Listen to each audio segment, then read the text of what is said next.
Този клип е за всеобщото благо на човечеството. Хора, бъдете разумни и не си губете времето в гледане на прости неща. Просто изберете някоя по-интересна опция. Сменете канала и си пуснете по-забавен клип. Защото тук няма да намерите нищо интересно. Нищо, което може да забавлява обикновения човек. Обикновеният човек с големите уши.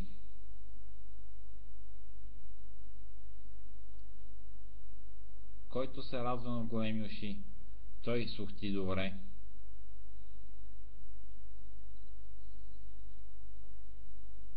Чува всякакви неща, които се отнасят за него и не толкова за него, а за хората, които са покрай него. Хората, които му доставят щастие и радост.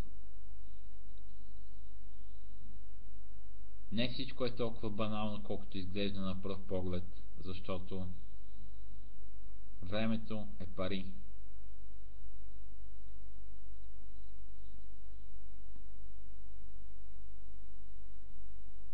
Затова не си губете парите, като гледате моите клипове. Пуснете си супер яките клипове с ефекти, които ти влияят на въображението и ти подтикват умът към креативност. Да, това е съвет от мене. Защото останете ли тук с моите клипове, ще бръмнете от всякъде. Ще бръмнете и ще станете на розови пеперутки.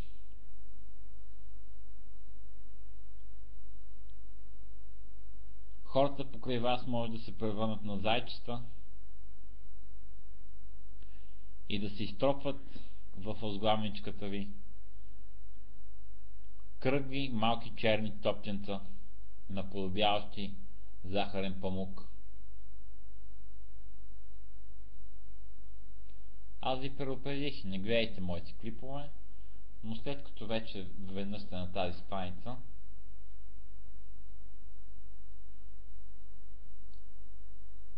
и сте стигнали толкова далеч, би трябвало да се опитате да ме разберете и да не ми се свърдите и да ме гледате с криво око за това какъв съм. Не всички са интересни индивиди, умещи да забавляват тълпата.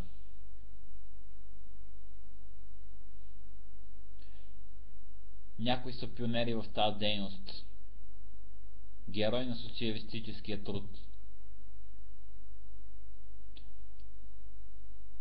правещи снежни човеци с морков за нос,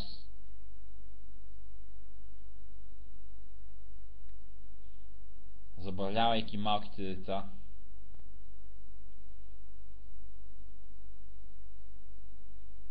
Трагедия.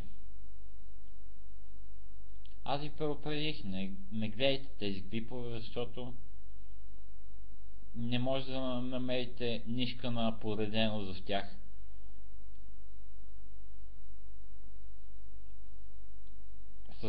Съжалявам хора. Може би сте се надявали да видите нещо интересно, но това е. Това е положението. Голата истина е такава.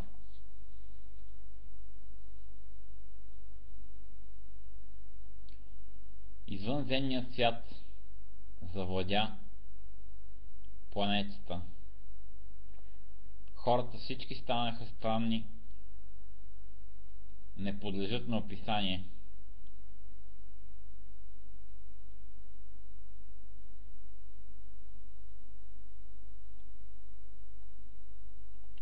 Не спирайте чата с разумни хора, където можете да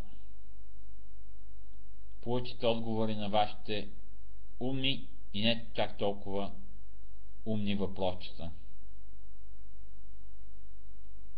Подредете си мислите и се подгответе за нови подвизи, защото интернет е мястото, където ще намерите спасение на вашите проблеми, където ще намерите хора, с които можете да си общувате,